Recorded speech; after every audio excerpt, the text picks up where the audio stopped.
Hi, I'm Bill. Welcome to Islam, the Other Side. This is the other side of Islam. This is where we're going to learn the truth about Islam, not what the talking heads say, like it's a religion of peace, ISIS is not Islam, and Islam is not ISIS, and we've killed Osama bin Laden, and everything is done. We're going to find out if jihad is a holy war or an inner struggle. We're going to find out whether or not Muslims can lie, and whether they're expected to lie or allowed to lie from their core doctrinal sources. That's what we're going to go to. If you want to know the truth, you go to the source. The source of Islam is not only the Quran, okay, but you have in English the life of Muhammad. It's in Arabic it's called the Surat Rasul Allah, which is the life of the Prophet of God, and so for short it's called Sirah, or the Sirah. Then you have Hadith. This is a small volume from a 40-volume set of Hadith. Hadith are sayings and traditions of Muhammad, what Muhammad said and what Muhammad did.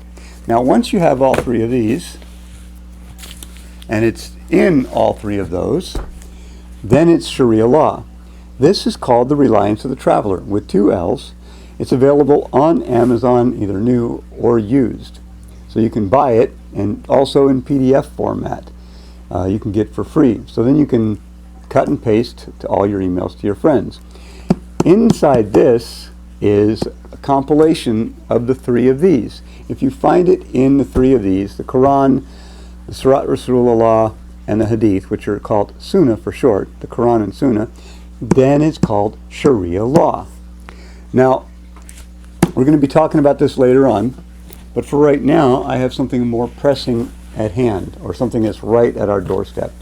That's House Resolution 569. It's put out by Bob Dyer in the 8th District of Virginia. It's got over 115 co-sponsors. This House Resolution says it's condemning violence, bigotry, and hateful rhetoric towards Muslims. Now this is a problem because Muslims in the United States, and that's the ones it's directed to, are protected under the Constitution. They're already protected against hate crimes. So we don't need something extra.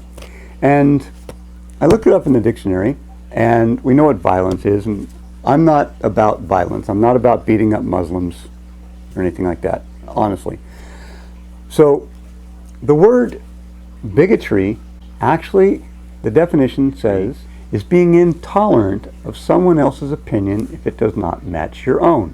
Now, on the surface, that might not sound too cool, but if you stop and think about it, I am intolerant of a lot of other people's opinions, such as Osama bin Laden. I didn't appreciate his opinion about my country or who I was.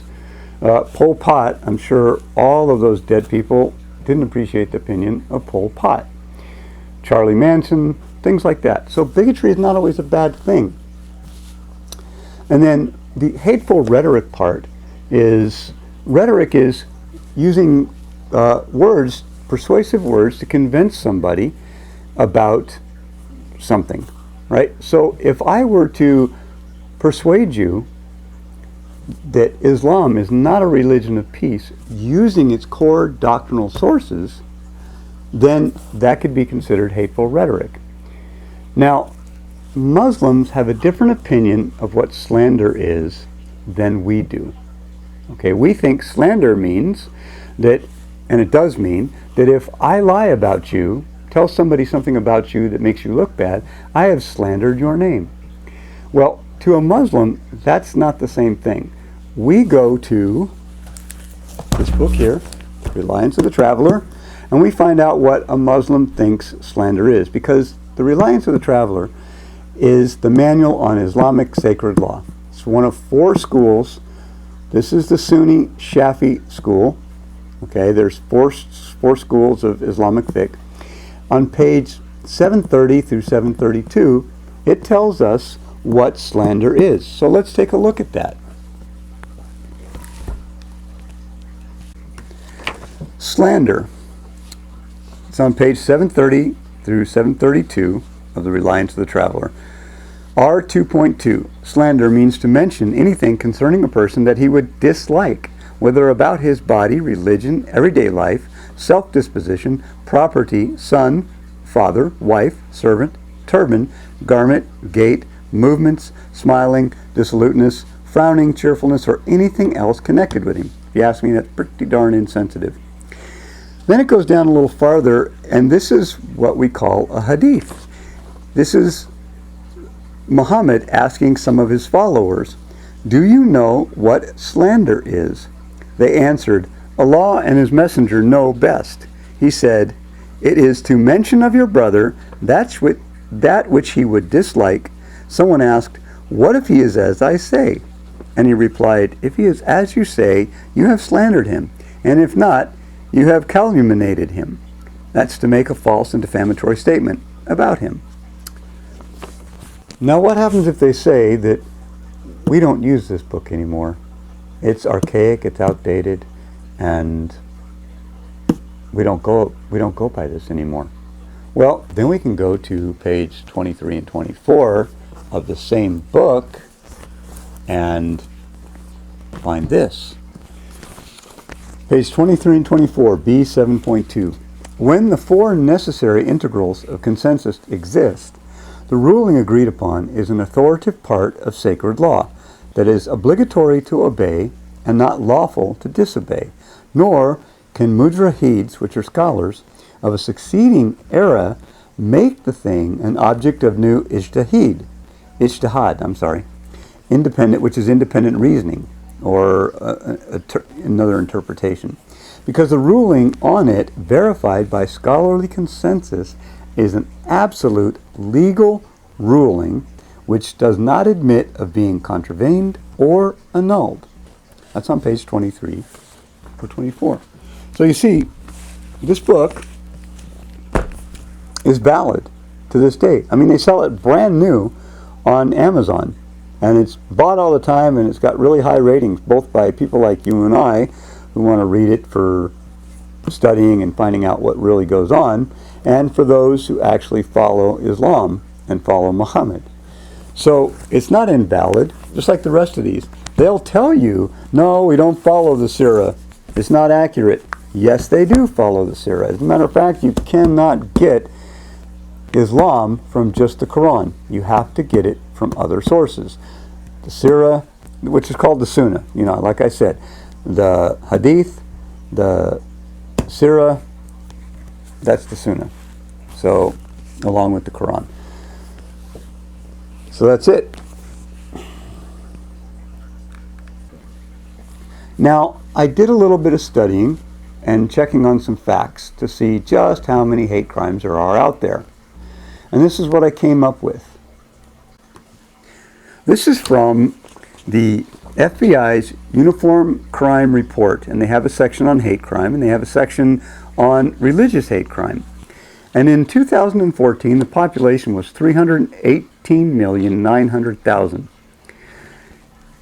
Out of that, 1,140 hate crimes were committed. That's 0.000357% of the total U.S. population. Now, 16.1% of that was against Muslims.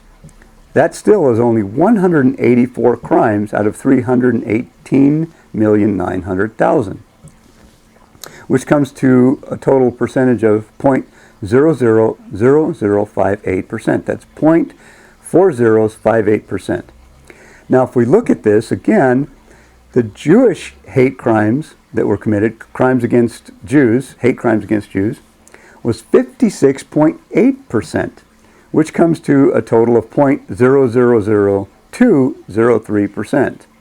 So as you can see, there's a lot more Jewish hate crimes, yet there are no special protections for Jews against hate crime. I did a little bit further research, and I came up with, in a 10-year period between 2002 and 2011, there was a total of 1,388 total hate crimes against Muslims.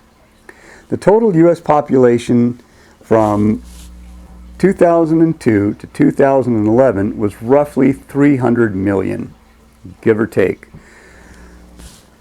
I just took an average. Now, that 1,388 crimes equals 0.000463% of the population of the United States over a 10-year period. However, if we continue to look at those stats between 2002 to 2011, we see there was a total of 25,130 hate crimes against blacks in that same period. That equals 0.00858%, a much larger percentage than against Muslims. But we don't, again, see any hate crimes or hate crime bills put out specifically for blacks. We're all protected under the same laws. So what I would like to ask is, why are Muslims so special? Why is it that Bob Dyer and all of his little cronies think that we need to pay special attention to Muslims? Lately, all we've seen in the news is jihad, killing, people lopping off people's heads, and everybody telling us that Islam is a religion of peace and these are not Muslims.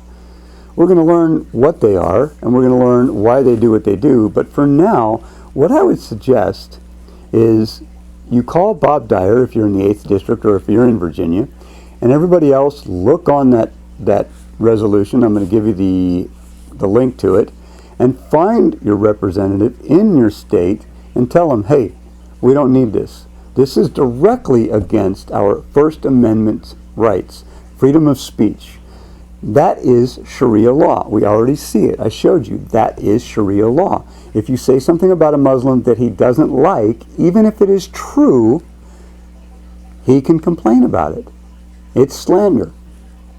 That's not what we do here. If you're that thin-skinned, go away. Grow up, get some thicker skin. So anyway, like I said, there's something bigger behind this. And you guys and myself, we need to take care of it. Call your representative, please. And stay tuned. Like the channel, subscribe, or whatever, because like I said, I'm planning on putting out more.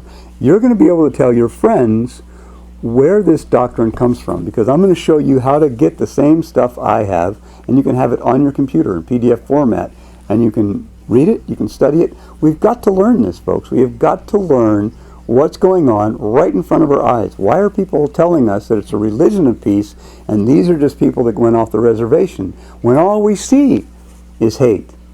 So again, call your representative. Thank you.